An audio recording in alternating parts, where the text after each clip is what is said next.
Good evening. I'm going to call the Town of New Windsor work session for March 21st, 2022 to order. We have an agenda and we're going to follow it. The meeting is open to the public. And if there's any public comment, we will take that at the end of the meeting. Anyone who wants to speak will need to first state their name, address, and they need to be a New Windsor resident. And we're going to ask folks to limit comments to 3 minutes if anyone has any. Before we get to the agenda, I have 2 announcements. The first is that some of you may have, I see folks online have joined us to wish Donna Albin, our departing clerk treasurer, well. Unfortunately, Donna was not able to join us this evening, but please contact her at the town hall via her email address or the town phone number. The other announcement I have is that we have received the resignation of Mayor Greene. And I'm just going to read you the email. He sent this morning to the town manager, Gary Dye, and the 5 council people. It says, as of 3/21/22, I resign as mayor of New Windsor. I will return property by the end of the day, as well as personal belongings from town office. Thanks, Andrew R. Greene. So we consulted with Attorney Ostrander, and for tonight at least, I'm just going to act as the mayor, which is according to our town code, and we will have a session with our legal counsel to decide how to proceed. So that's all I have on that for now. All right, next. The meeting minutes were emailed out to everyone by Clerk Albin on the 15th. Does anybody have any changes to those, or can I get a motion to approve? I'll make a motion to approve the minutes. I second. Okay, we have a motion and a second. All those in favor? Aye. Right, okay, everyone. All right.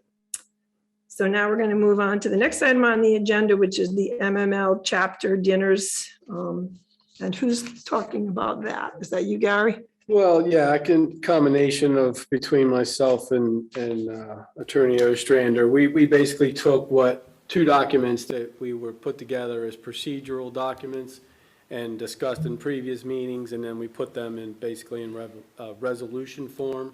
So this document and the next one, I believe, on the agenda, if council is okay with how they are written, which is the same terminology as you've reviewed in the past, then we can adopt that this evening. Exactly. And assign it a number.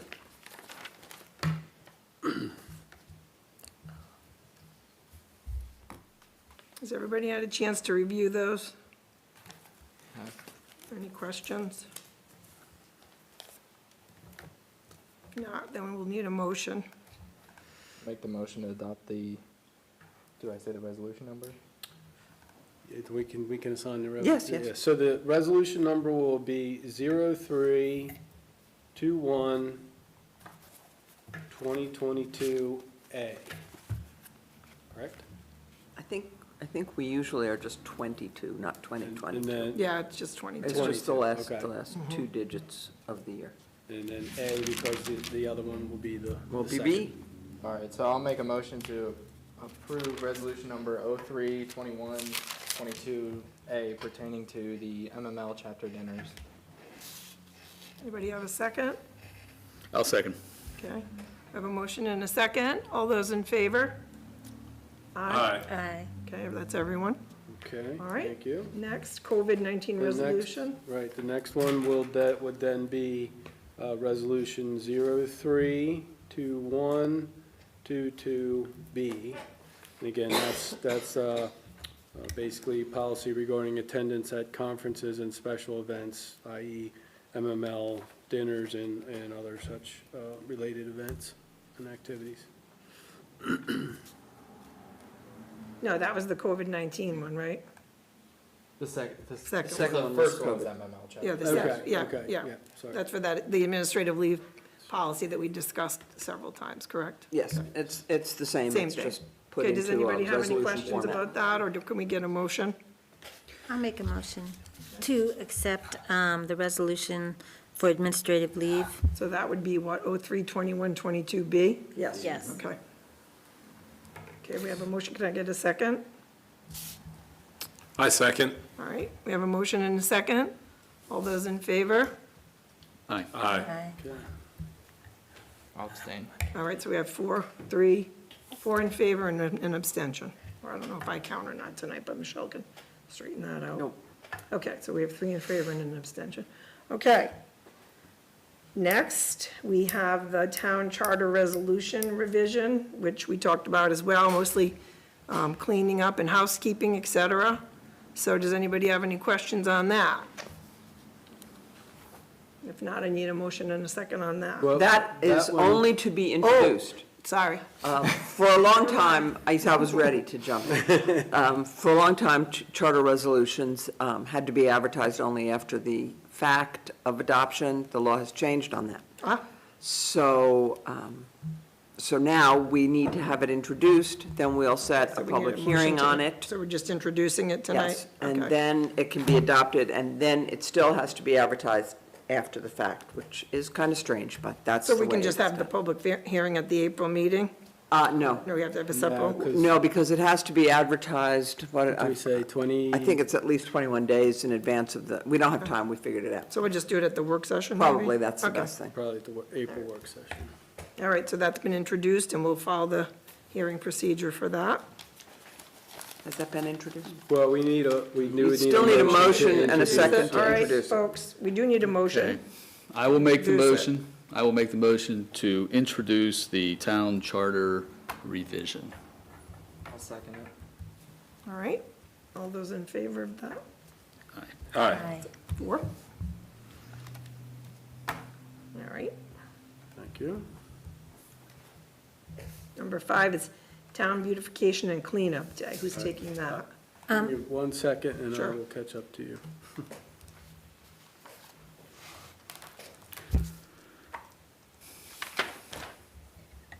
Okay, so Town Beautification Cleanup Day, Councilmember Gribben Lindeman requested this be put on the agenda. If you recall, the last 2 years in 20 and 21, they were canceled due to COVID. Prior to 2020, it was held on a Saturday in the end of April and coincided with Bulk Trash Day down at Gear Lane. Checked with Public Works, and they are planning to hold Bulk Trash Day this year on Saturday, April 30th. So that's up to you all if you want to plan to do a Town Beautification Day that would typically coincide with that Bulk Trash Day.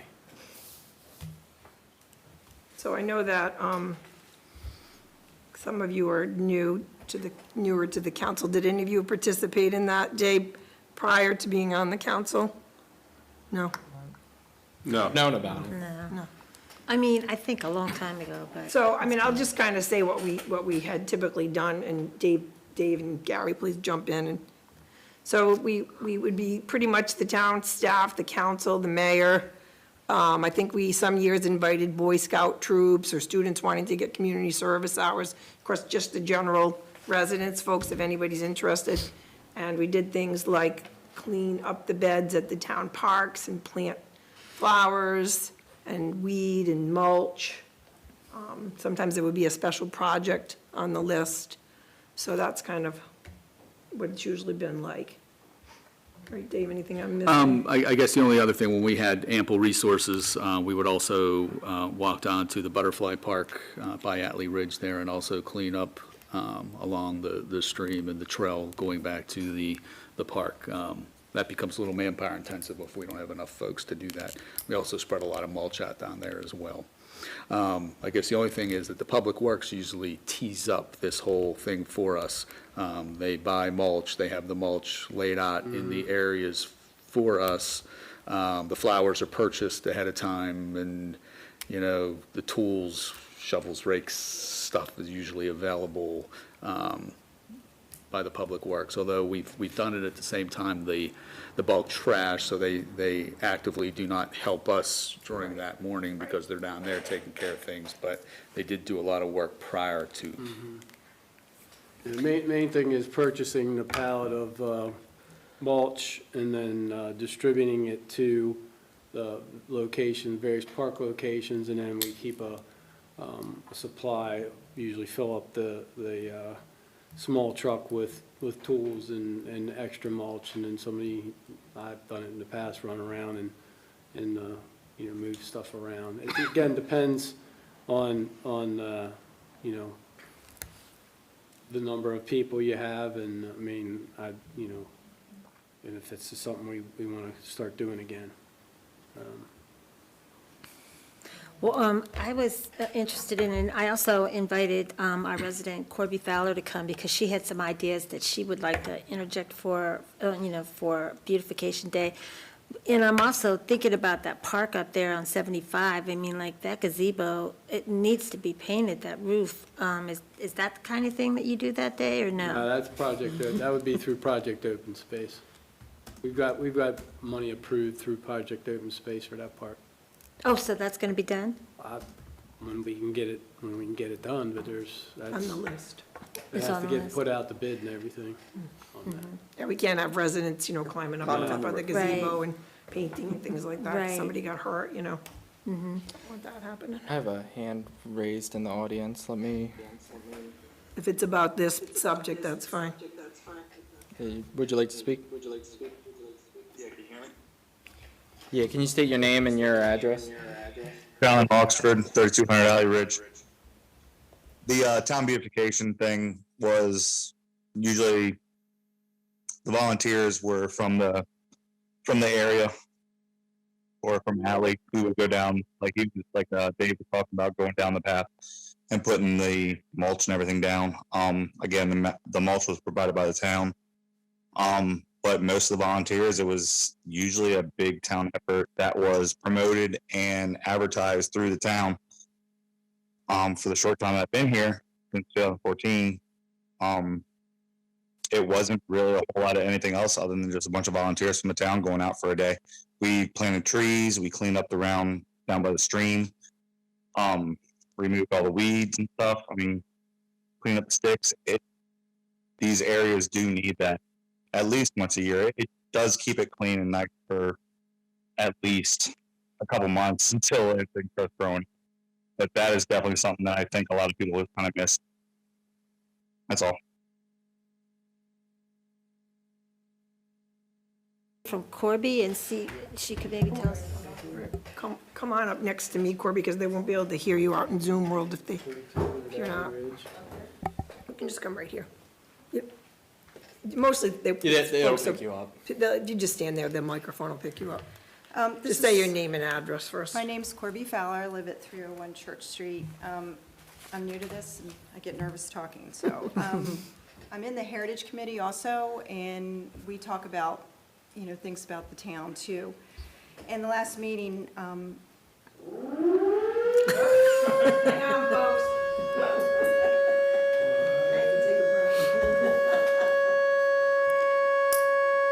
Thank you, fire department. Always glad they're here. I certainly am. I never complain about the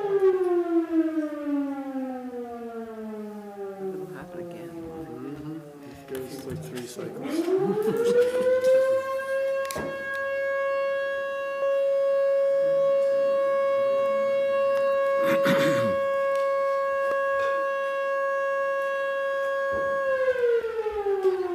It's like this used to be a firehouse or something.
Thank you.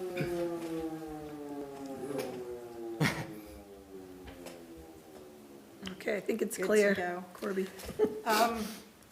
We were talking about different things that I feel I can contribute, or, just people of the town. And one of them was, I take walks in the new wall that has been built by the water fountain.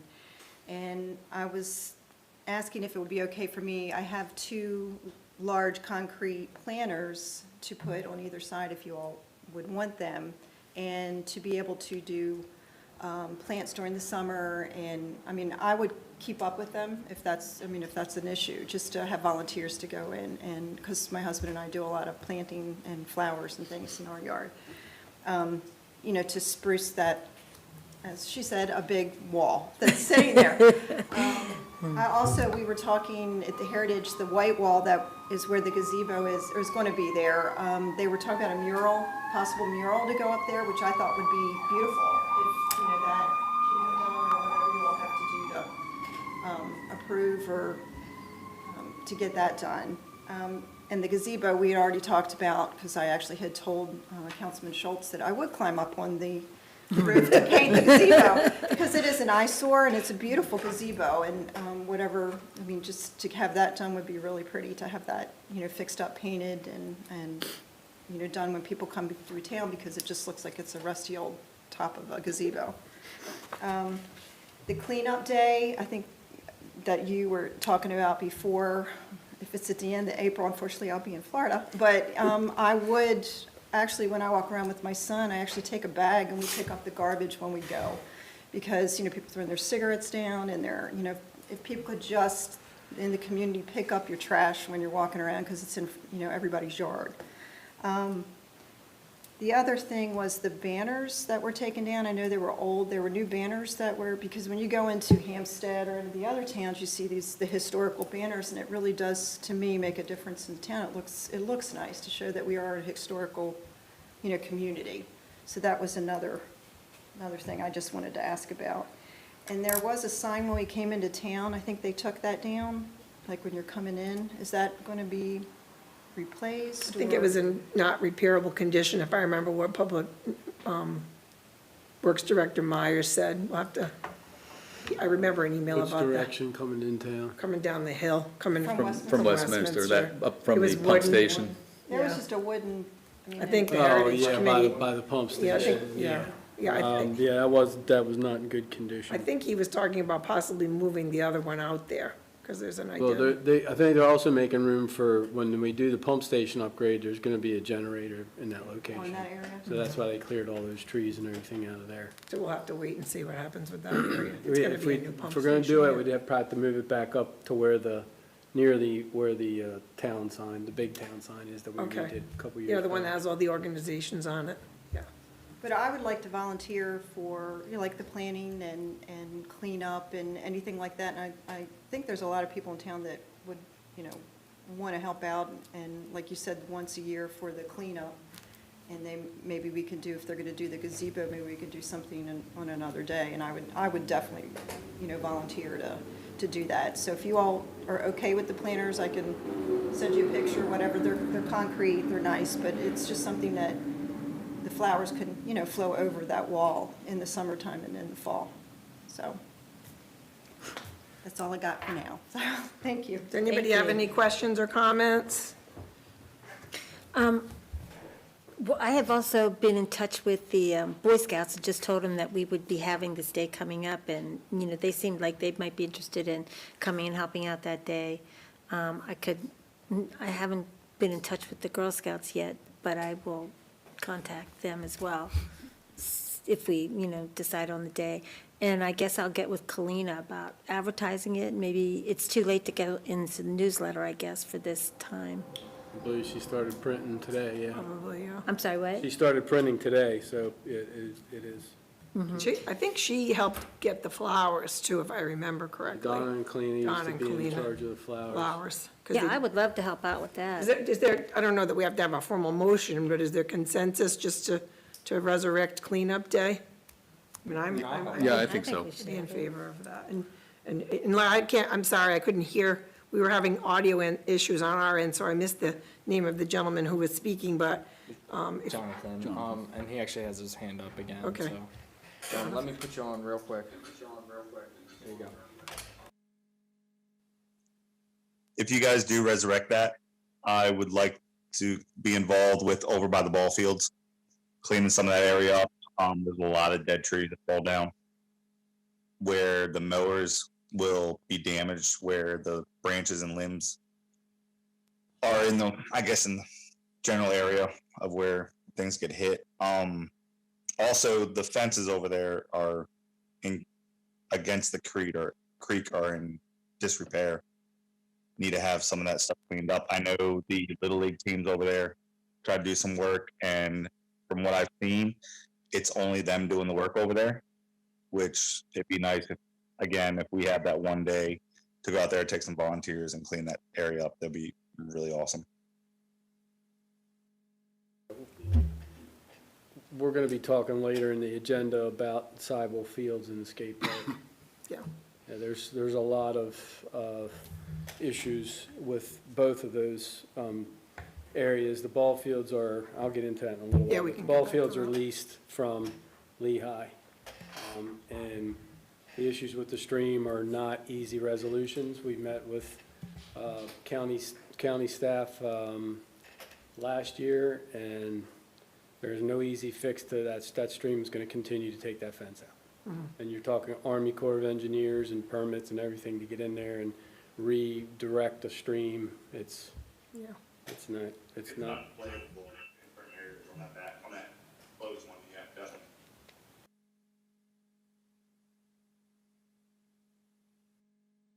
in 4 years. They've definitely used it in the last couple of years. They've had teams out there. Okay. Okay, well, They we can come to back to the fence when we talk about the parks, but I think we've agreed, we've had consensus here at the meeting that we will resurrect the day, and I certainly need volunteers, so anybody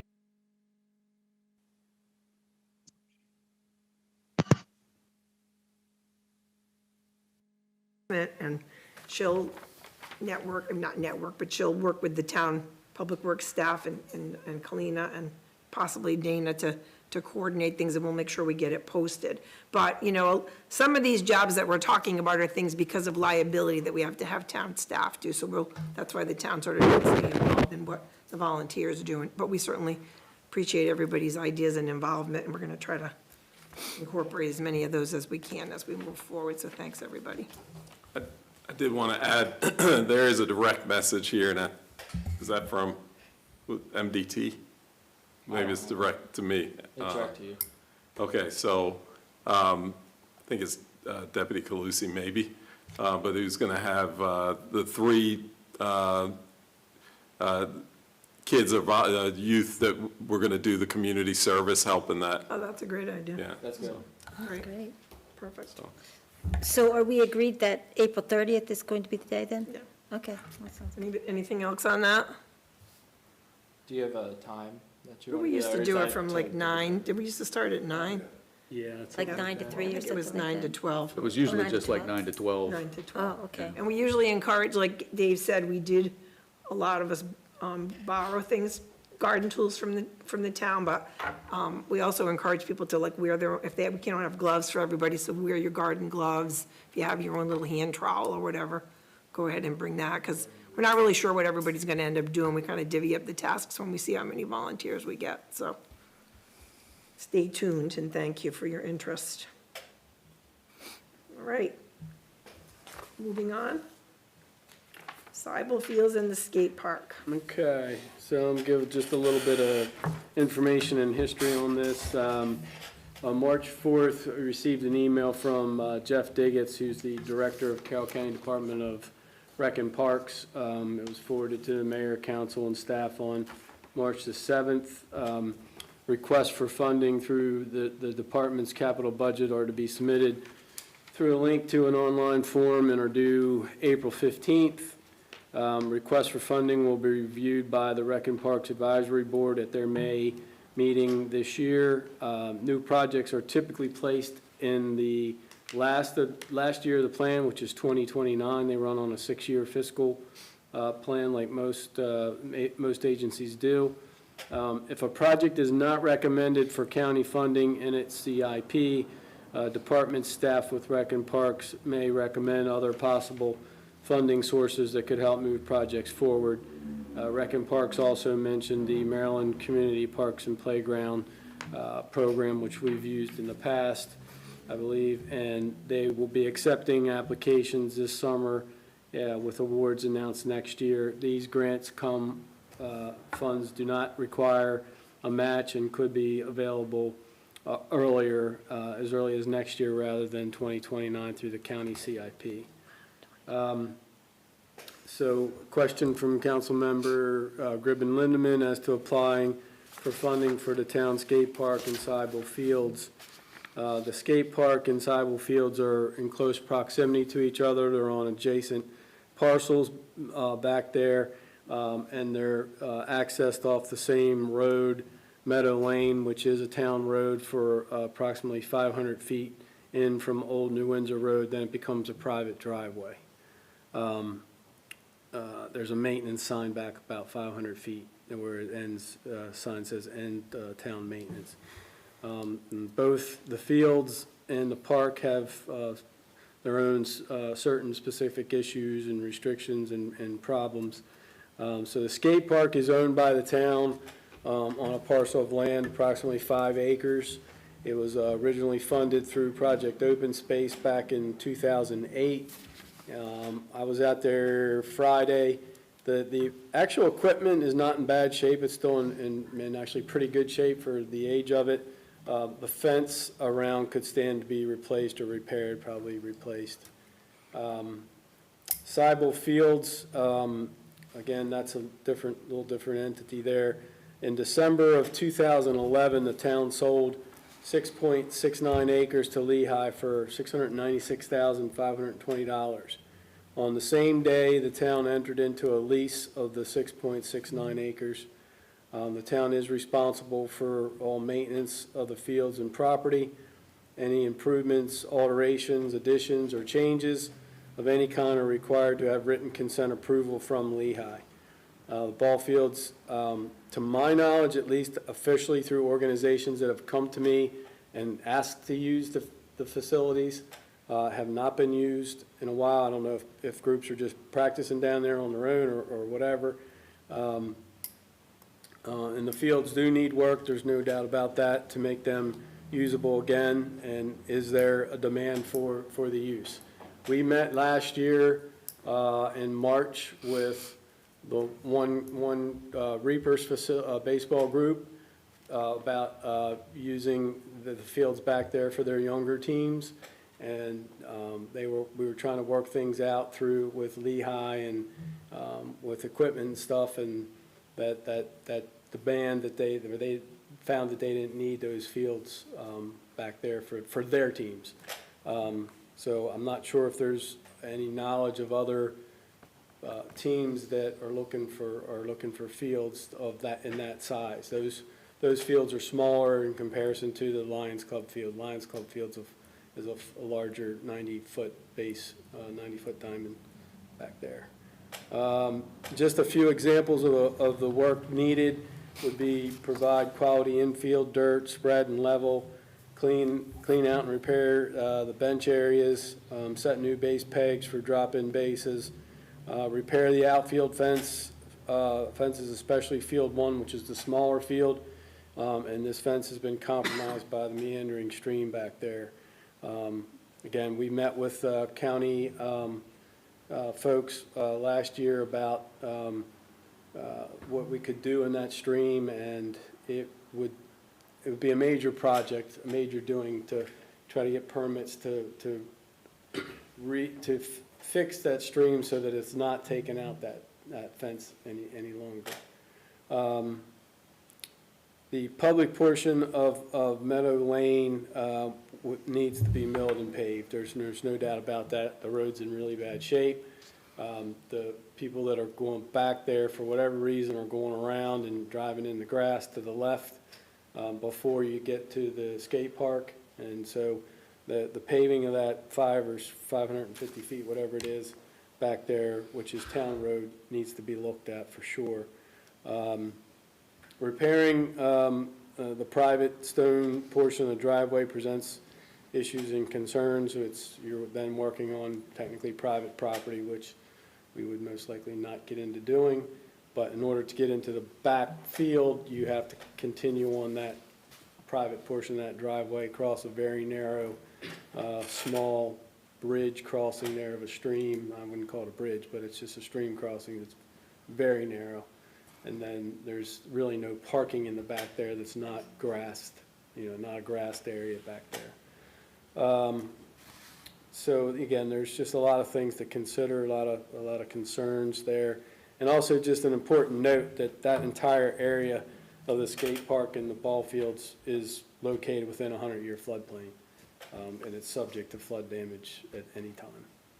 We've seen the floods come through there, and that fills that whole area up down there. So, just some notes that I had, some information that I had. I have a comment on that. You hit on a pretty poignant point about the use of those fields. I mean, obviously, if you don't utilize the fields, they just kind of overgrow, and you kind of have to, once you start using them, you kind of got to keep them up, or else they go down quickly because weeds grow quickly. So, but the challenge with that is that the rec council, I think my daughter played on that field when they had softball or youth softball, but the challenge has been that the rec council hasn't been super successful in maintaining enough youth program, big enough youth program to utilize the field. And then, so it's too small, as Gary kind of mentioned, for the travel baseball teams, which tend to be a little bit older. So it kind of ends up kind of getting lost because it's too small for the big kids and not enough kids to do for the rec council or for a smaller program. So not saying we shouldn't look into that. Certainly think we should do something with the skate park. I mean, absolutely with that, because I think if we clean that up, we'll probably see more kids utilize it. But the fields, Gary brings up a big, great point about the flooding, because I think it's right field, Gary, if I'm not mistaken, that kind of gets a little soupy on one of the fields, even when it hasn't rained in a while. Yeah. So. I think I saw, he was on earlier, Director Myers. He's not on. I didn't know if he had any input from Public Works perspective back there, but. So Gary, I'd like to comment. So one thing you did not mention was the fact that there's no lights down there, and I think Deputy Clusi will attest that we've had some issues down there with people using that as a place to kind of hang out after hours to do some unscrupulous things that maybe we don't want in our community. So putting the ball fields on the back burner for a minute, I would like to suggest that we think about funding some lights for that area. Number one, to do away with the crime problem. We put tax dollars into that skate park, so I think we have an obligation as a council to maintain and keep that up for the citizens of New Windsor. So I think lights down there would be helpful. I think then secondly, we ought to think about paving that portion of the road that belongs to the town and some parking areas so that it is inviting to parents to take their children down there and use that equipment. And if the fence needs repaired, especially for safety reasons, then that ought to be included as well in the things that we do to fix up that area. Now, talking about the ball fields, I spent a good portion of my younger years down there when I had children, and we actually had teams and used those ball fields, and I helped maintain, was actively involved where we would get ball dirt, we would have cleanup days down there. There used to be an old barn down there filled with equipment that I had to clean out, and that was finally, I think, burned by the fire department to clean up. So there's lots of past history there. And if we don't have the youth today that's using that field, I think at a minimum, we ought to just make sure that it periodically gets mowed and stays in a position where it doesn't just become a derelict piece of property. However, if we find that there are some teams that want to work with the town to utilize that, I think, of course, we would be receptive and see what we could do to facilitate that kind of program with them. But if we don't have that, I would kind of just like to put it on the back burner and just maintain minimally, if it's just cutting the grass a couple times to make sure, that it, like I said, it's not derelict. But I think we ought to concentrate and put some money, whether it's trying to get some grant money or get through the county, some open space money to get some lights down there, number one, pave that area and fix the fence. My thought. Oh, I'm sorry. Sorry. So with the lights, I do like that idea.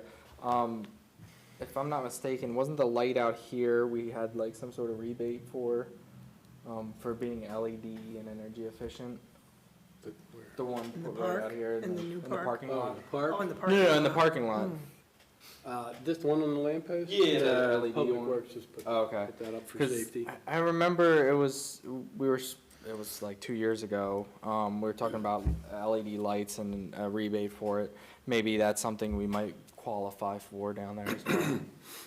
Those will save the town money too, because they don't use anywhere near the amount of electricity. Yeah. Yeah. I can have Mike look into the community parks and playground part. I think that if you're looking for grant money and doing something down there with the park or whatever, I think that from what the information I received from Parks and County Parks and Recs was that would be a quicker turnaround than getting on the list with Parks and Recs, because you're looking at 2029 at the early, at the end of their fiscal year before, if we were to even get approved for anything we put in for. So, Wayne's back on. I was just also wondering, I don't know if this is possible because of, I don't know if you have access to water down there, but if a water fountain could be put down there would be a nice thing too, because I remember taking my son down to the skate park in the middle of the summer, and of course we would bring water with us, but if you forgot it, it gets pretty hot down there. And the other thing I was thinking is that maybe we could tie that area into our cleanup day and beautification day, and maybe plant some shrubs down there, nothing that would have to be watered by, the town personnel, but, there's a lot of bushes and things that flower all summer long that would add a little bit of beauty down there, or maybe plant a tree or something. I mean, it's dismal down there. It's not inviting for anybody to come to. I mean, and it's not getting any better unless we address it. So I just feel like we need to really, if you haven't been down there, you ought to treat yourself. Take a walk. What kind of money did you say would come faster, Gary? The county? Is that what you said? The community parks Or and, community parks? yeah, community parks So and you're gonna look playground. into that? Oh, yeah, I have Mike look into Okay. that. Yeah, Yep. Mike. Yeah, that, they said, and there's no match involved with that either. The town's used it in the past. Yeah. I'm not sure how recently, but, and I don't know if it's a cyclical thing with the Project Open Space money, if it alternates years, or how it works exactly. But, Sharon, you talking about landscaping around the skate park? Well, the skate park's kind of in the middle of a field, and the field has a big fence around it, and I'm thinking like maybe, in the corners of the fence, maybe put some of the hydrangea bushes that bloom all summer long, that kind of thing. Things like that, that would add a little color, maybe even there's color, you can have like a forsythia bush in the spring, things that bloom throughout the summer that aren't super expensive and would take, a day to plant. If we had help to go down there and plant them in the ground, I think it would look great, We might be able to get money for some of that in this money too, I don't know. But I agree, the couple of things that Councilman Hall said were the things that I thought of too, the lighting. I think would, and the road, probably both. So we'll see what happens. And I don't disagree with you, Councilwoman Lindeman, but we're sort of gonna have to see what kind of turnout we get, unless you can get specific you have to coordinate if we could afford to buy them, but you'd have to make sure we were gonna have volunteers to do that. That's sort of the thing about this day. I can remember years when we had dozens of volunteers, and I can remember years when the only people that showed up were the town council and staff. So, and we can only take on so much, as that group. So, that's a maybe if you get volunteers who commit to certain projects. Right. Like Corby has, we need more people to do that kind of thing. Yeah, we definitely have to look at the budget for the mulch. Not sure where we took that from. I would imagine that line item is in there today. In terms of additional landscaping and things like that for down there, we'd have to check into that. It might be better through a grant if, we can do that, so. We have a question from one of the citizens. Yeah, let me turn the mic on. Right? So I'm down there more than anybody else probably in the town. I put the disc golf course in. The skate park is fine. It gets tagged with spray paint here and there, then it gets cleaned up. The fence didn't look too bad. I don't know. I mean, it has some holes underneath of it and stuff like that where stuff is eroded. But I think having a legit trash can down there, other than the stuff that's on the side of the street, somewhere for people to actually throw their trash and stuff like that. I found beer cans shot with pellets or guns or whatever all around the place. I've seen other stuff going on before we put the disc golf course in. Since then, there's been a lot more families down there, a lot more traffic down there, to where you don't see a lot of the nighttime stuff that Councilman Hoffman was talking about. I mean, maybe late at night. I don't see that very often, but just keeping that area clean, mowed, and just kept up. You know what I mean? It just don't neglect it. Signage helps. I think the number one question I get is the course playable? Where's the next hole? Where's the sign? Like getting the money for signage, I put a lot of that stuff in with my own money other than the baskets. But I would really like to put like a sign up for each hole or something like that. That way kind of looks a little more professional. People come by. The skate park gets a lot of use, a lot of families in there all the time. The ball fields, COVID screwed that. And I think the year before COVID, there was like a sinkhole out there. If anybody remembers, there was a sinkhole in the larger field, so they didn't play out there. So, but when I first put that course in 2017, there was a discrepancy. They were worried about people throwing frisbees at the same time when they're playing baseball for the next couple of years. And then there was a sinkhole that came up, and then COVID hit, and nobody's really been there. I think last year maybe there was a little bit going on, but like I said, that one field, the smaller field, yeah, that right center field is falling into the creek. It's not probably going to happen. But that larger field, if they got that sinkhole fixed, or if it's not there anymore, whatever, it just needs some like TLC. That's it. I mean, and I think just not neglecting the area, even like with the path. When I first moved in, the Alley Ridge walking path was the same kind of thing where it just got neglected, overgrown. And now you see so many more families and stuff walking around there. It's like just trying to make it a community where people come out of their houses and walk down there. Anyway, that's it. I just want to add that one of the things that we did this past year was expand the public works staff. So hopefully we'll have time to get to a few more of these things. But I appreciate the feedback from people who see that area, because I can't see it from where I live. I've been there, but I don't see it regularly like you all do, so thank you. And more. Don't forget to get their names. speak. And then we need to probably, If you can give your name and your address for the Galaxy S22. Yeah, can you guys hear me? Yes. Alright, Two things. Yeah, Kyle Crookshanks, 1184 Joe Apter Place. Yeah. So the disc golf course that John said he put in, I think that's a cool addition. But one of the posts, or two of the posts, looks like a bulldozer or something ran over when they were back there. Maybe that could be added into the budget. And it doesn't look like the trash gets emptied there, really ever. That's just two things I wanted to mention.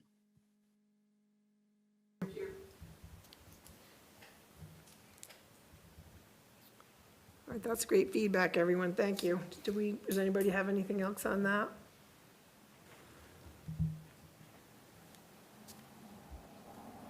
Sounds like you have a few follow-up on there, Gary. Thanks. Yep.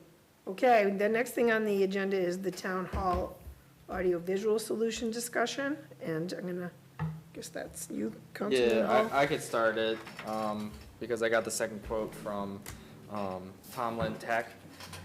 So if you guys remember from the last meeting, the last work session, we had, our original, quote and for all the equipment and the installation. Now, the installation ended up, from the first quote, being a little bit higher than what was estimated at 20%.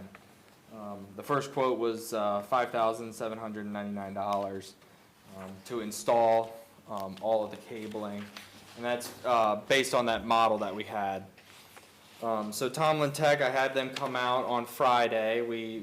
I met with them, and they looked at the whole town, the town hall, made sure that they can do the job.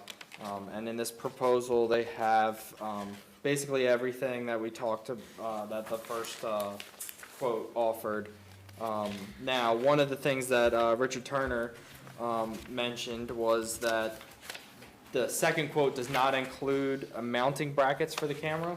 CMC provides the brackets, but they do not install them. So that will probably be an additional cost. Basically just mounting it to the wall. So the second quote came in at, second quote came in at $3,894.95. Now Tomlin Tech, they did say that they would work hand in hand with CMC. You know, if they were offered, if they were selected for the proposal, they would reach out to CMC, see what kind of timeline you guys needed for that, and work with you so that basically they come in, they do the cabling, and the next day you guys can come in and do it. So that's the one thing that will need to be added to this quote, though, is the actual installing of the brackets on the wall. So luckily, the cameras probably don't weigh so much, so they should be easy to install, but that will be a cost that we have to factor in. I guess that's that for right now. If anybody had any questions about it, anything they want clarified. Councilman Hall, to that point, if we could ask Richard, are we making light of or not thinking this all the way through about the brackets? I mean, because that is a considerable difference in the price, but if it's not that significant, because our view is that it's not that significant to put two brackets up on the wall. I feel like we have a couple volunteers here between Will and myself that could do it. But are we looking at that properly? I just want, Richard, hang on for a second. I just want to let the audience know we have Richard Turner here from CMC. Probably going to have you move a little closer to that microphone. He's just going to follow up on. I should probably know that. Councilman's question. Thank you. Thanks for being here. Good evening, everybody. The bracket installation is not significant. I wouldn't expect that it would raise the cost significantly in the proposal. I think it's just something good to get a clarification on. I did a quick read on the proposal from Tomlin Technologies. Their proposals at actual time and labor and materials, that looks like. But they did a very good job of mapping out what the requirements were and the materials that they would use. So you've got a good, I think, a good handle on what they would provide. Again, I've worked with both companies, both I think would do an excellent job. So installing the brackets needs to be coordinated with the location of the cables and any structure behind that they might screw into. The cameras are not super heavy, so it doesn't require any significant reinforcement. I think there's one other element in there, there's an audio cable that they may not have mentioned. Again, if they're already pulling cables to one location, it's probably not any additional labor, it just might be just a small cost for the cable itself, the audio cable, going to camera 2. And then the other item to be considered was some kind of a rack to house the equipment that is specified in the list, and just making sure that that's accommodated as part of the process. So, Yeah, and I forgot to mention, the other part of them working with CMC is also, when they came in with the cameras, we weren't sure if they were gonna be mounted under or over the, that ledge there up at the top. So they said either way is fine. That's one thing that they would reach out to you guys Yeah. and work yeah, out. I believe the bulkhead may have some air conditioning ductwork in it. I'm not sure. That's one of those things that I step back and go, I'll stay in my lane. I do video. And those guys who do installation know that work, so they can figure that out. And then it doesn't matter whether the cameras are upside down or right side up. They could be hung either way. In these installations, a lot of time we do them basically sitting normally on top of the bracket itself. So it can be done either way. Good, thank you. Yeah. So I had two things. Richard already answered one about that he has worked with them, with this company, so he's comfortable with that, so that's good news. My other comment was, according to the drawing that I see here, we did not get them to price out putting another monitor on that wall. Correct. Yeah, that was because I wanted to keep it as similar to the first. Okay. As a council, I think we still ought to consider having another, at least the connection for another monitor on that wall.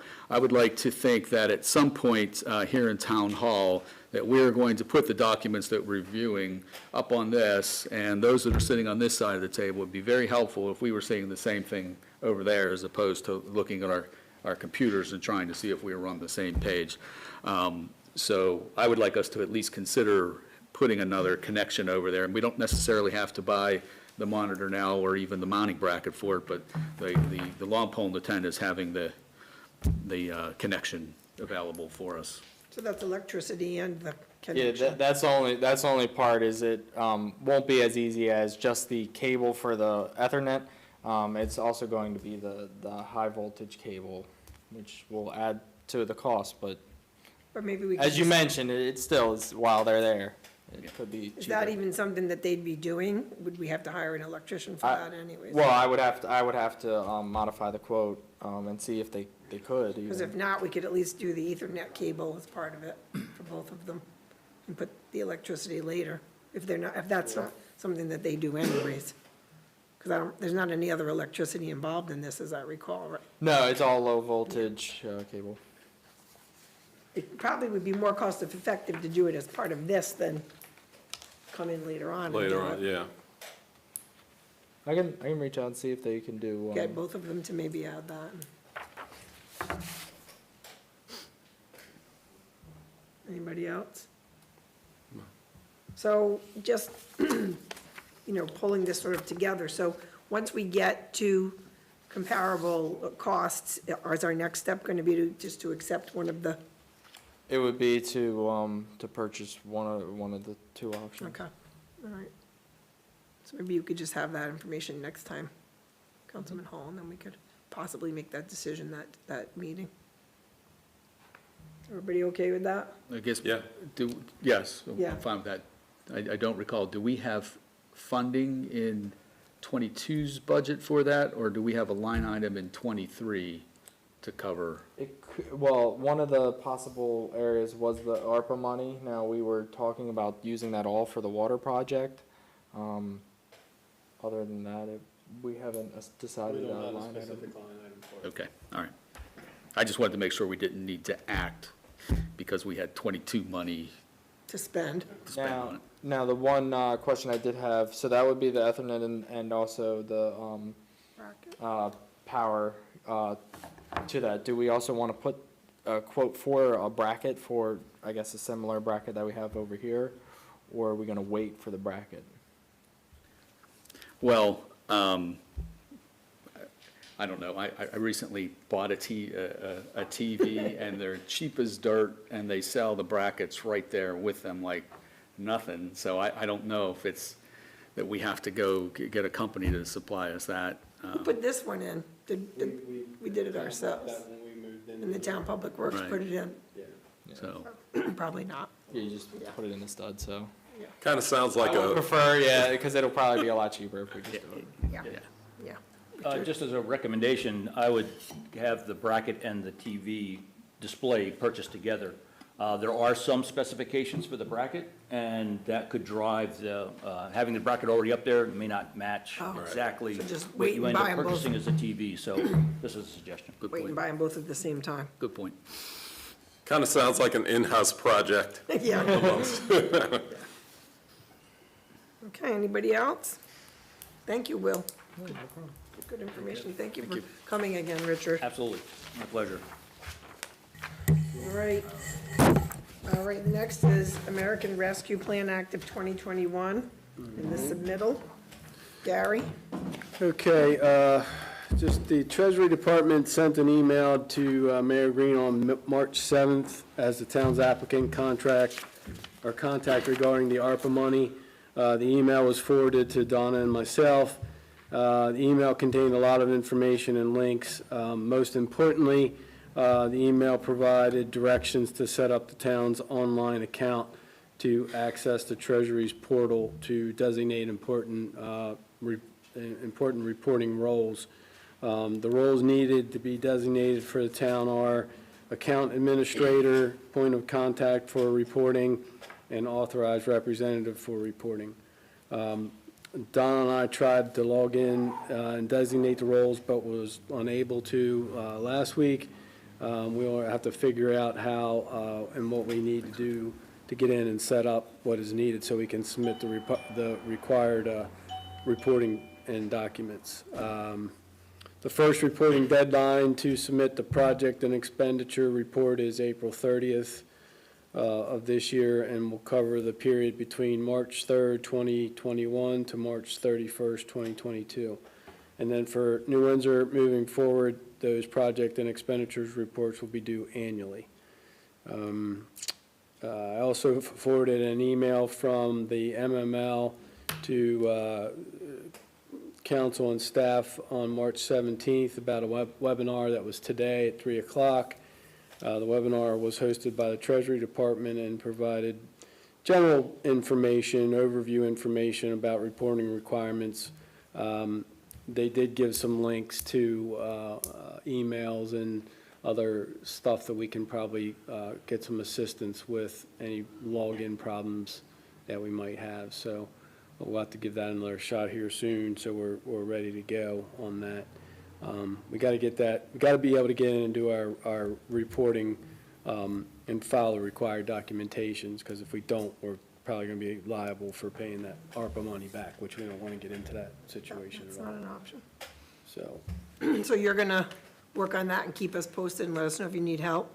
yeah, I'm hoping when the new clerk treasurer starts that she'll be able to help us out, if not, if we can't figure it out before then. So she'll be here a week from today.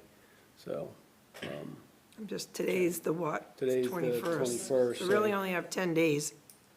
No, we have a month and 10 No, we have days, a month sorry. and 10 So that's a good amount of time. Yeah. Yeah, I was like messing my months up there. Okay. So Gary, I was on the webinar as well today. So I guess first thing, do we know who we are going to assign to those 3 positions? Not specifically, no. We have not discussed that specifically. Okay, because, we have to get those assigned, and we have to get the 3 pieces of documentation in first off. And the portal to put those in is open right now, so we could go in and do this right now. The reporting, which Gary talked about, portion of the portal is not up and running yet. We could put them in if we could get in. if we could get our login fixed and we know who the three players are that we're going to assign in those roles, then we could get our documentation suite, the 3 documents that they require, and get all that loaded into the system now. Then all we would have to do by the 30th of April, when the portal opens, is reporting. And even if we didn't spend any money of the ARPA money before that, they have a quick and dirty that you go in there and say we hadn't spent any project money, and it should be relatively simple for us this first go-around, if we get in. Right, So the first challenge is getting that login straightened out. right. And if there was, I'm trying to think of which link I was in several, but there was a description of what those roles, kind of definition of what those roles are in there. I read it briefly earlier today, but I can't remember. It was. Yeah, they didn't talk about that. They didn't talk about it Right. specifically, but it was one of the links that was in there. So, I mean, I'm thinking that. It was in the workshop, so. That, well, or no, that it's in email one of the you links sent that us. they gave, one of the emails that has these multiple links and to where you can get information on things. I'm assuming that town clerk needs to be in one of those roles. That's 'cause what I they're the was ones just getting dealing ready with to the say, money. as the I think financial probably, person. maybe you as the town manager may need to be in one of these roles as well. And then the third role, I'm not sure who that person is. If it would have been a mayor, or if it would be somebody else that's more administrative, I don't know. Yeah. Are these roles, were they set up during the, like, acceptance of the money? Okay. No, luckily, no. I was just making sure that they weren't set already, and then. No, No. no. It's like a boilerplate that everybody's getting have the to get money in and has set to it up. follow, yeah. Yeah. Yeah. But I agree with you. I think the new clerk treasurer as the chief financial person is going to be one of those contacts in handling all the financial end of things and reporting myself. And they also did say that you can assign, I think, multiple people to each role, I believe.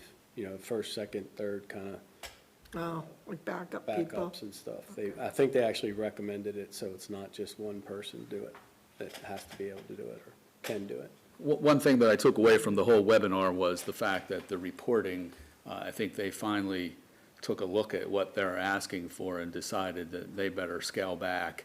And so they came up with a huge process now just to streamline things.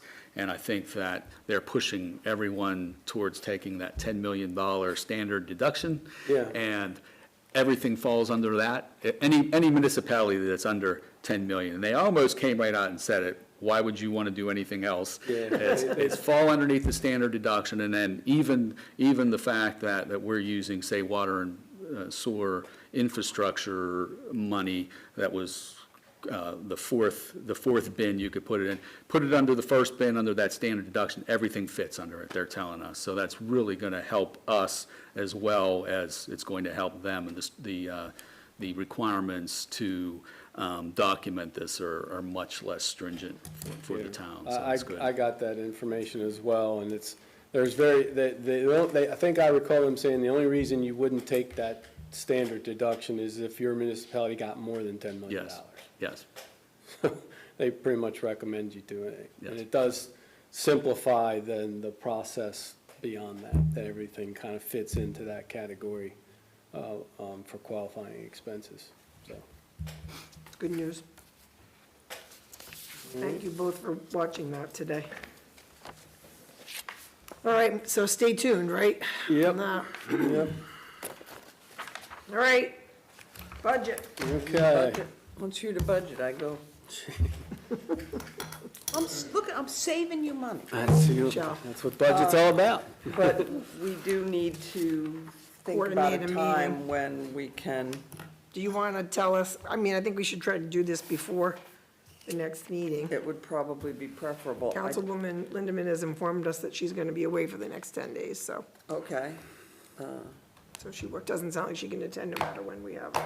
I'll be at the next meeting. No, but we need to have a session with our attorney between Oh. now and then. Okay, And you're not gonna, you're basically gone until the next meeting, correct? right. Okay. I mean, my calendar's probably as or more open than yours. I know most of you don't meet during the day, so it would need to be an evening. Why don't we just try and Coordinate that in send some email. emails around tomorrow instead Okay. of taking up time and All right. boring the people who are Well, listening to us? I'll send an email out with what evenings I have available, Okay. and we'll go from there. All right, very good. I will be back by April 1st, so. to Oh, see. okay, all right. All right, thank you, Michelle. All right, enjoy your budget. All right, I guess that's back to me then. Okay, make sure we got here. All right. So for, in the general fund, let me pull my budget up here.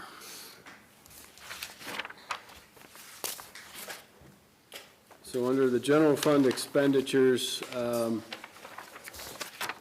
no changes on the revenues. Under expenditures, under public works, general fund, you should be the first highlighted, yellow highlighted line item. The trash, household, recycling, collection. There have been significant changes to this line item since the last meeting, and there are several reasons for that. Effective July 1st, 2022, Carroll County is increasing the tipping fee for recycling, $25 a ton from $30 to $55 a ton. So that's quite an increase in that specific part of it. The number of stops is projected to increase by 55 for fiscal year '23 based on Snyder Summit development. And we pay per the contract with Hughes, we pay a per stop rate for a trash and recycling pickup.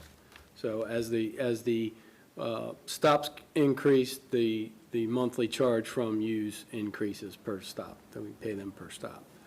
The tonnage for trash and recycling is estimated to increase 55 tons and 14 tons respectively. So basically, with the increased number of stops, I looked at a comparison, try to calculate how much trash and recycling is generated per stop, per house, per unit, however you want to look at it. So on average, it's about a ton of trash and about approximately a quarter ton of recycling per year. So that's how those increased tonnages were calculated based on the number of new stops projected. And then to be more conservative and I feel more accurate, I was previously using the 5-year averages, rolling averages for trash and recycling tonnage, and looking at those numbers. When you take the two years furthest back, those numbers were down in tonnage for both. So the 3 most current years, the numbers are higher. So I think it was better to go with the 3-year average as a higher, more conservative, realistic average. And by doing that, it increased the tonnage somewhat in addition to the above noted increase. So the result is that line item increased an additional $16,500 from the last time it was discussed at the March council meeting. So that's a pretty significant increase. And where that comes into a play or what it affects is the next line item there that's highlighted is the capital project budget. So that number is now down to $107,807. And that's a decrease now of $15,816 from fiscal year '22. And again, that accounts for the increase in the trash and recycling of $16,500. And then the next line item we're going to get into here in a minute is the public safety increase of $6,000, which we'll talk about here in a second. So basically what it is when you put all those numbers in, I've said this before, your revenues are, hopefully, they better be higher than your expenditures, and you balance that portion of the budget by putting in the remainder in for capital projects budgets, which have been going down this budget season, as you'll see in the water here in a minute. So Gary, Dave? I realize that we have 55 additional stops that we have to pay for each stop. But that also means we have 55 new households paying taxes into the town. Did we factor their tax base into our income? It's a good question.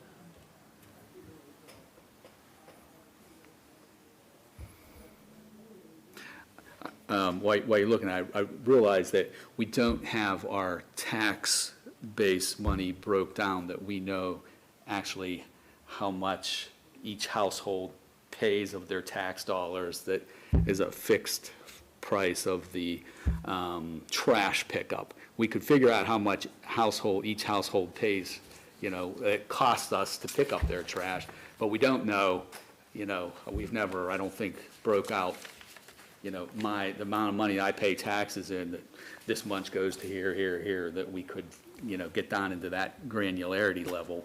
But we should have now income of 55 more houses that should be paying into, the tax base to pick up things like this extra, at least the pickup fee. I realize we didn't see the rise in recycles coming, but. Right. To answer your question, now that I've had a minute to think about it, I believe that we did not account for that increase in property tax, and I'll double check with Donna tomorrow.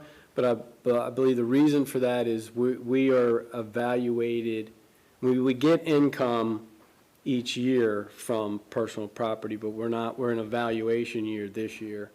So that factored into the number that we're seeing for this year. No, I think that would be for next year. I'll have to check that. I don't believe we figured in, and I don't know how easily that might be to account for, because you don't know. You'd have to take an average or a figure of what these houses are selling for. Right. And they're varying prices. You could put in an average or something. Would be or a something. guesstimate, really. It'd be Well, a it would be guesstimate. a guesstimate, and Still, if we did a yeah. guesstimate on the low side, That would be, that would at least give us Yeah. some potential of what the income could, this is a budget. That's what it is. It's a Right, budget, it's a budget. right? And so we need to at least try to account for some of that, because, that is Yeah. income that's going to come. right. Okay, just jotting some notes here. Thank you, Gary, I didn't mean to Yep. interrupt there. That's okay.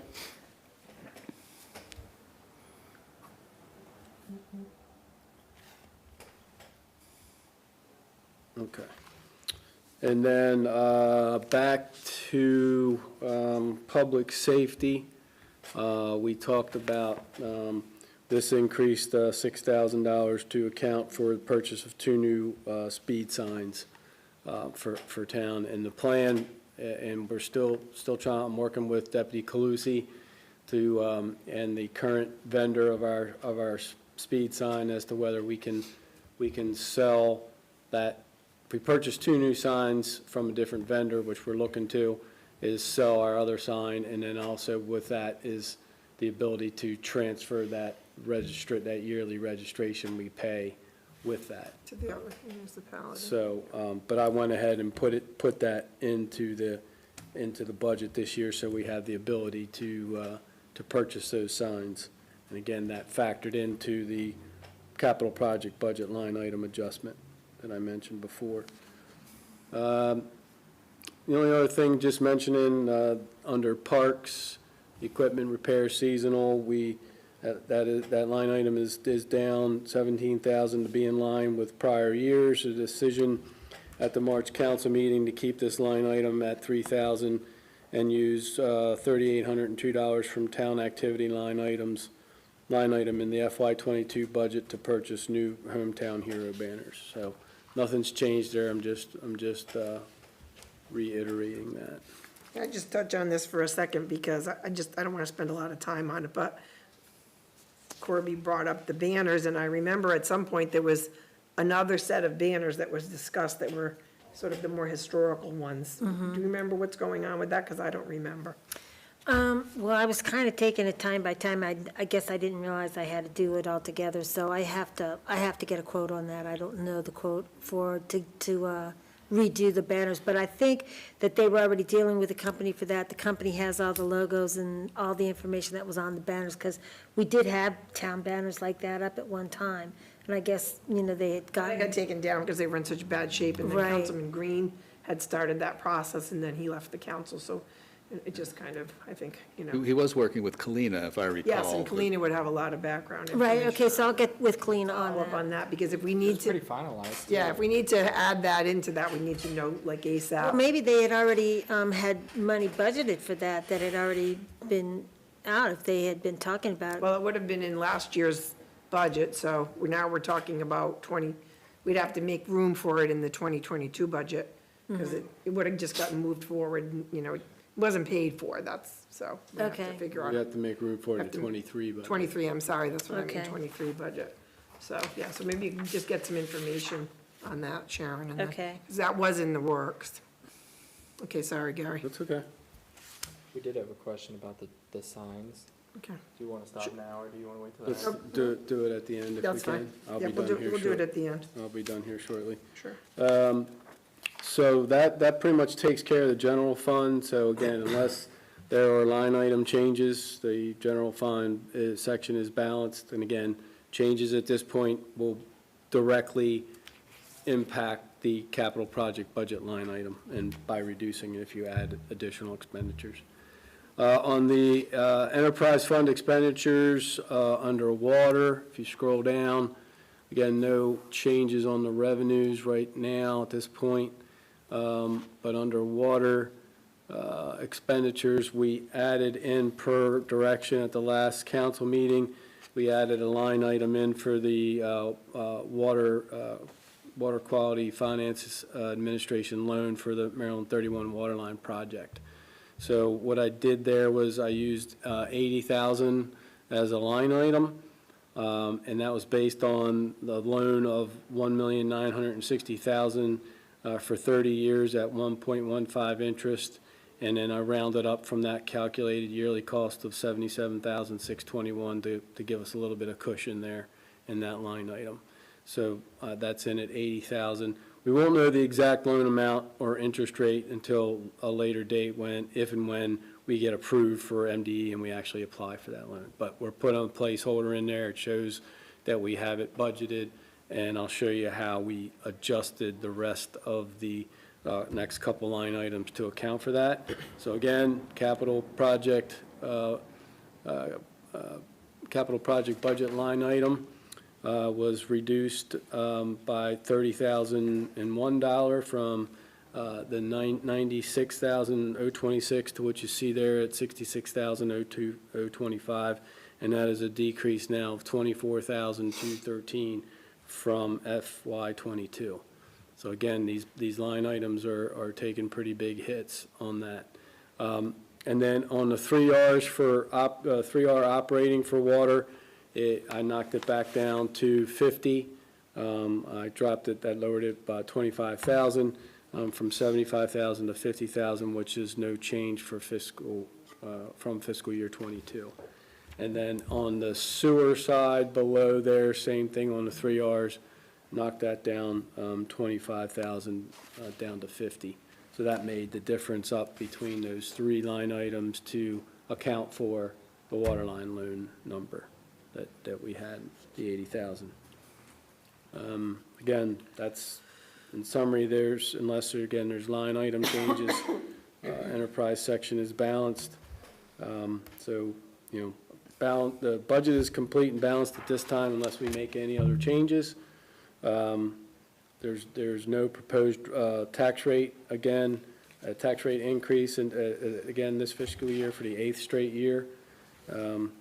Again, I just keep it in mind, keep mentioning it, that, down the road, we may need to consider increasing that tax rate to generate more revenue on the general fund side.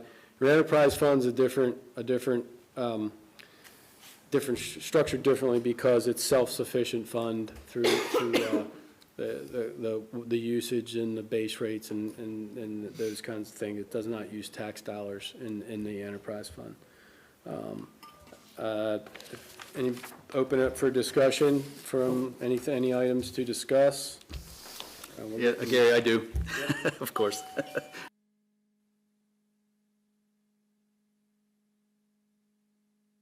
But right around this same time, I came to the table late asking about money to help the Planning Commission fund the updating of the comprehensive plan. At that time, Mayor Roop went to the state, and they were able to get us a planning help. So it cost us nothing, and we got a planning guy. Well, that did not totally work out for us, right? The planning guy, we had all this COVID stuff, and he wasn't here, and he was out in Western Maryland, and we Zoomed, and we did some things, and he tried to take notes and did some things.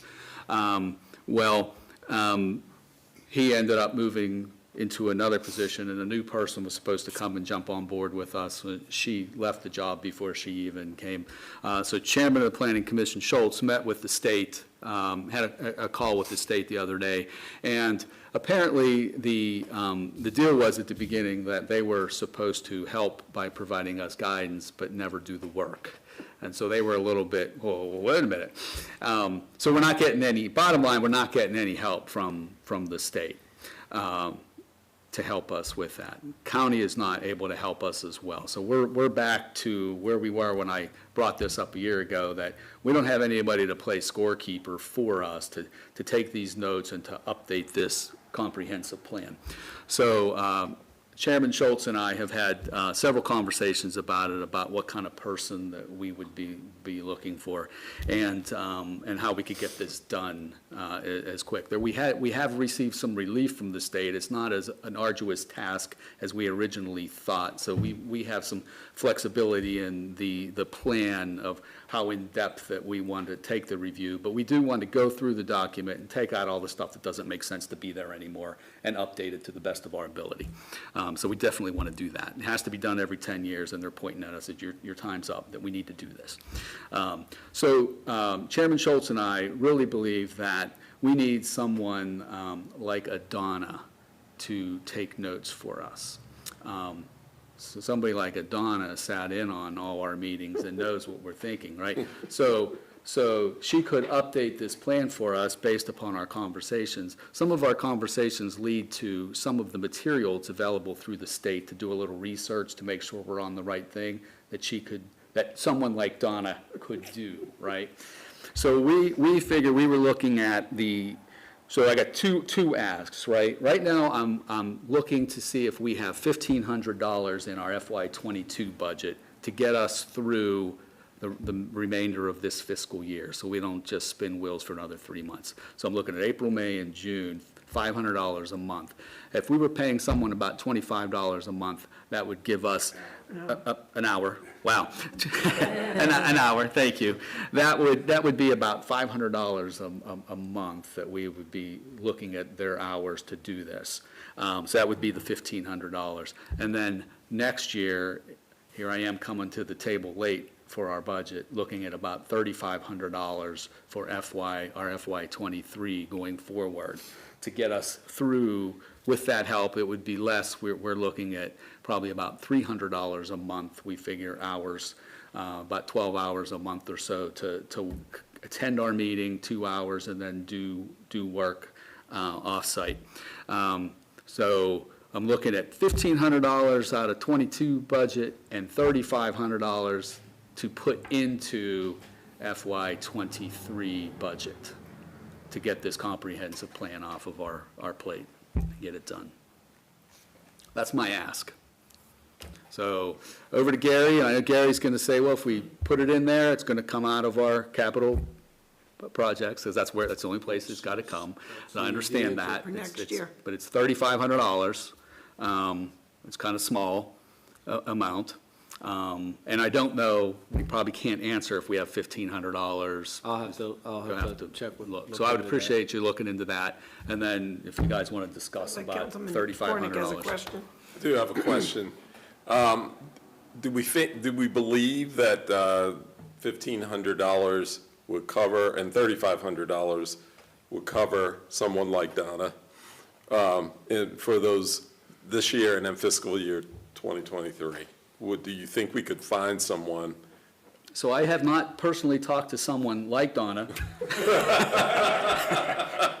And if she's listening, she's, have not. You're out there, Donna. But we think, we are hopeful that we're looking, we're not just, originally I talked about, could we just get, somebody from Key to scribe for us? And that could work, that they could scribe, but we're going to have to do so much review on the back end of that to make sure they captured what we were thinking, that it's really, if we had somebody that had the thought process and Right. knew it, it would save massive amounts of time all the way around. Do we think we can find somebody like that? We're not 100% sure, but I got to have something to start with Sure. to even find out. Okay.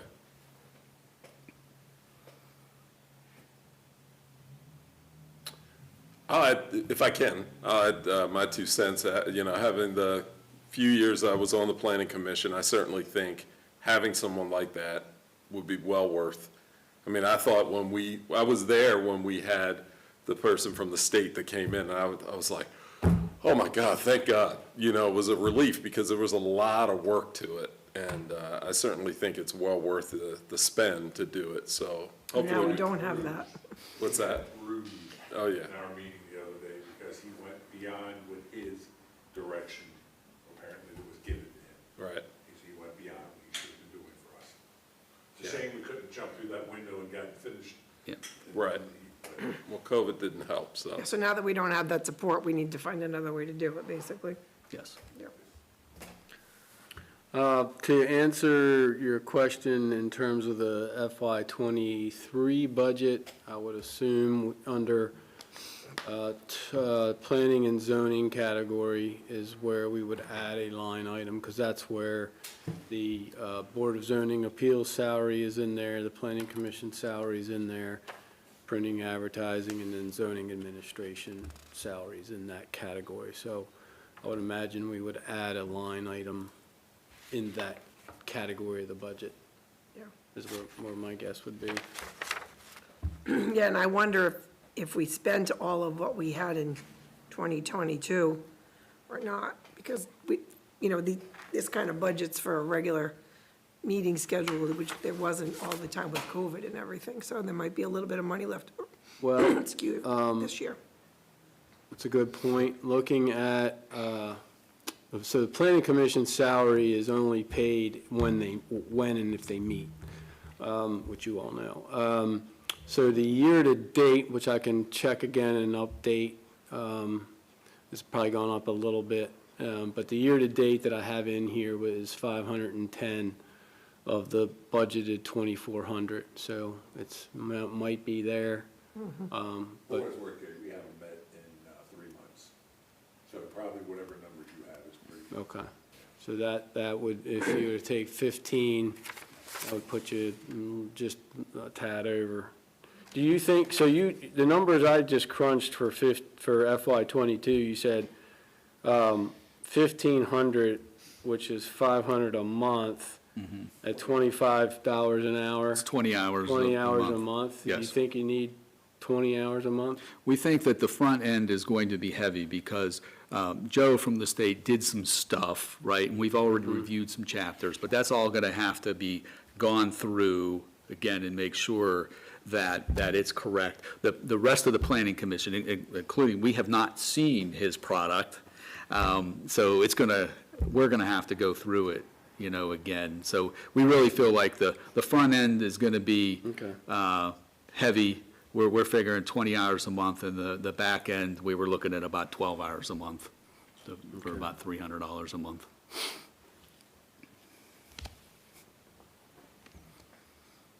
All right.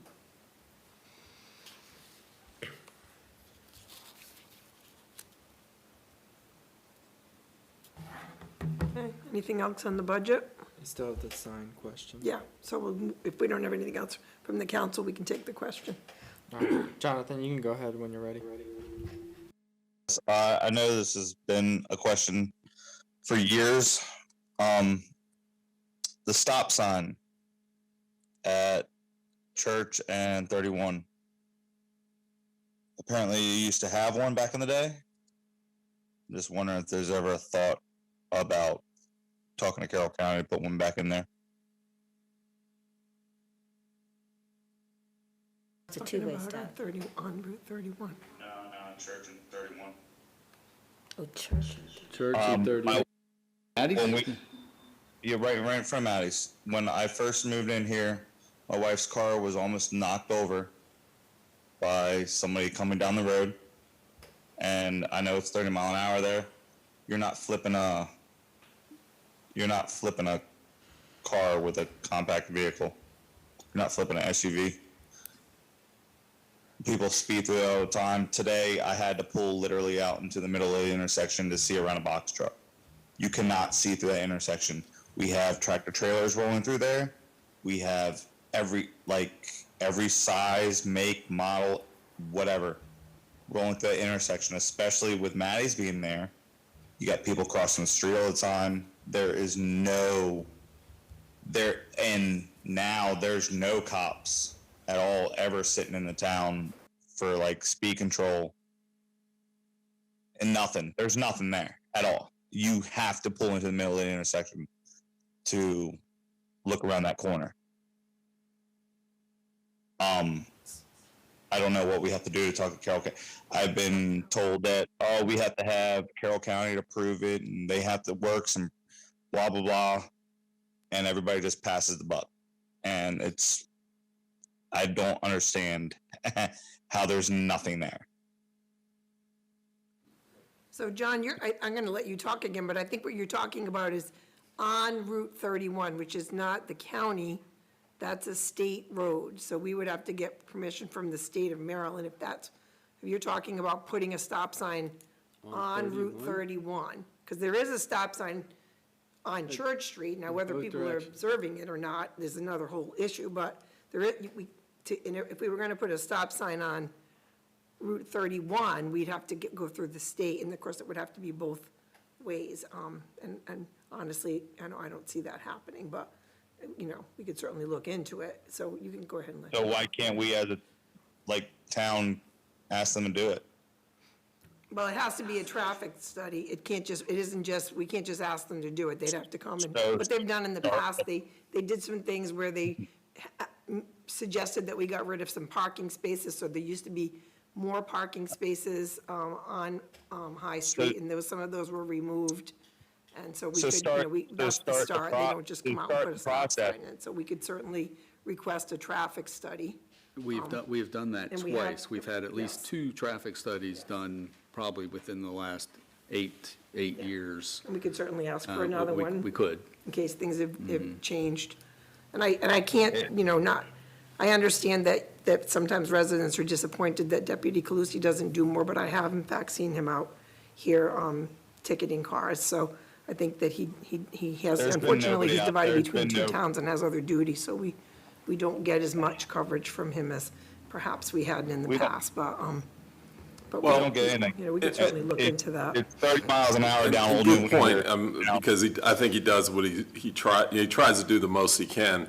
To that point, that's probably, Jonathan, one of the primary spots where we put our speed sign. I mean, every one of the things we're planning to do in the budget is to add a couple more speed signs, and maybe it'll be more regular. But I will tell you, that is a primary, if not the primary spot that we put that sign, specifically because of what you referenced, accidents with trucks. I mean, I think it was just a few months ago where we had a pretty devastating accident where a truck was turned over right there at that intersection. But, certainly I thank you for your comments there, because it does keep that in the forefront. But I will tell you, it is in the forefront of the people sitting in this room here. So we'll keep working on that. Definitely your loved ones. a definite one of your answer loved right ones here be for you, involved in but accident right it there. is, And let's see what happens. I'll say it again, it is a primary focus on our part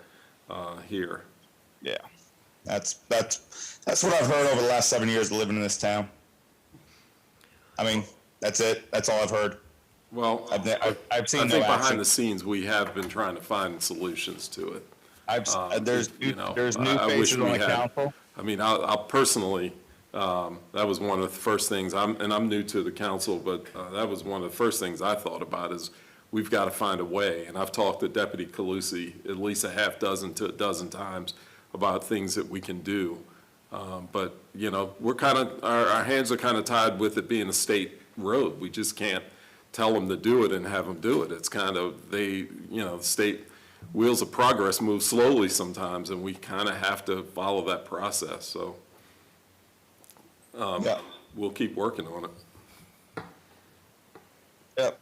All right, somebody's gonna die there one day, and it's gonna be like, what could have we done? And we'll see. All right, guys. Thank you, Thank you for a good Jonathan. meeting. Thank you. I'll see you. Okay, anything else? Any other comments from the audience? Questions?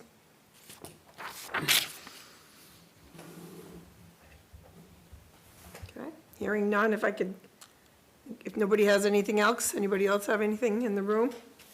I do have something real quick. Two things. Kevin, who's going to reach out to State Highway and request? It's going to take a traffic study and have them look at dynamics and flow and speed and all that stuff. I'll do that. They look at all those factors.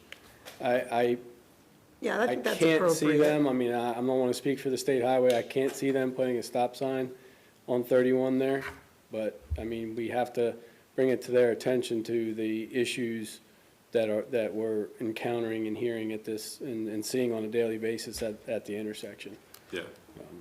I've never reached out to them, but I'd be more than willing to do it. So if I know the people, or, I mean, I'll do the research on my own, but I will definitely do that. I'll reach out to my contacts and see who the right person would be from that aspect, and try to get you that information.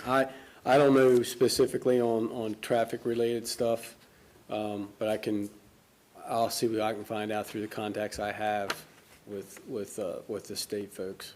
No, I appreciate that, and I'll certainly I'll just follow start up. with Terry Seuss Right. and ask, and she'll be at She least should be be able able to to tell point you in me the right direction. who to get in contact with, or Chris Lettenalchen at the county. He's the traffic engineer for the county. He's also the bureau chief for engineering, I believe, now. And I think as part of that, they can do the counters on the road, and that counts the vehicles and the size and the speed. So I think we'd want to have that. You know, just as an aside, I think we need that on Church Street again, because the truck traffic is definitely up there. I don't know if we need a bigger sign that says no trucks. I don't know what's going on. You know, Pepsi truck turning that corner like every single day. There's you know. 3 signs between your house and that intersection that say no right turn for 5-ton trucks or more. 3. And I watch them every day go up there and make that same turn. I have talked to those drivers since I lived at that intersection, and I've gone out there and said, sometimes I say, are you as dumb as you look? And they sit there and say, we've already talked to the sheriff, and we've been told because of a business down the street, which is 7-Eleven, we have access to this road to come and go. That's really what's driving a lot of those tractor trailers. And I've unfortunately toned back on my conversations after that, because, it's a small business there. And then Maddie now that I'm there every day, Maddie has trucks daily, tractor trailers coming down that hill, making the turn and parking in front of Maddie's. It's like clockwork. Every day there's this one guy that comes, and, it's a difficult challenge because we've got small businesses. We want to be able to help support the businesses. I don't like the tractor trailer traffic on that road. There was one that had wide load on the back of the truck. And one truck sees it, others come. And Brian has said he can't enforce it because something about trucks and the size. Well, he said if they're there on business, then he can't enforce Oh, it. that's right. The other thing is he can't work off a photo or anything else. He has to physically see it. Right. I'm taking pictures, you taking pictures, and show them to him. Okay, so you're gonna reach Yeah, out to I'll reach highway. out and see who I'll get you some contact. I mean, I can call Terry if you like. Either way, that's who I would start with, either that or Chris Letnauch, and I can send you. I don't know, Chris. He's got a very difficult name. I'm not even gonna try to spell it for you. I'll send you his contact information at the county. The only other thing I had was on the budget review schedule. Looking ahead at the April 6th council meeting, we should be on target and scheduled to introduce the budget. I would imagine we should be in good enough shape to do that, even with these final changes that we talked about tonight. And then what we'll do then is the notice of public hearing will change from the, bump up a little bit there from the date on your schedule from April 17th to April 8th. If we do introduce on the 6th, we'll have to get it, the notice of public hearing in the paper April the 8th, because there's a time frame that has to run before we have the hearing. So we could possibly move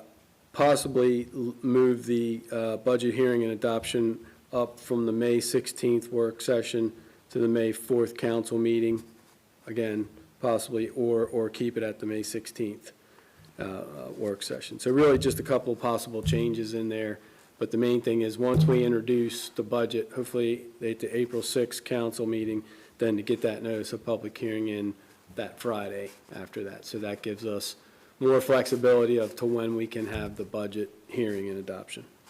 So, and May 23rd is the letter that we have to send to Rob Burke, the county comptroller, on our tax rate. We have to get that information to them by then. That's all I have. Okay, thank you, Gary. All right. All set? Anything else? If not, can I get a motion to adjourn? I'll make a motion to adjourn the meeting. I'll second. All right, it's been motioned and seconded. All those in favor? Aye. Aye. All right. Thank you, everybody. Good night. Stay safe.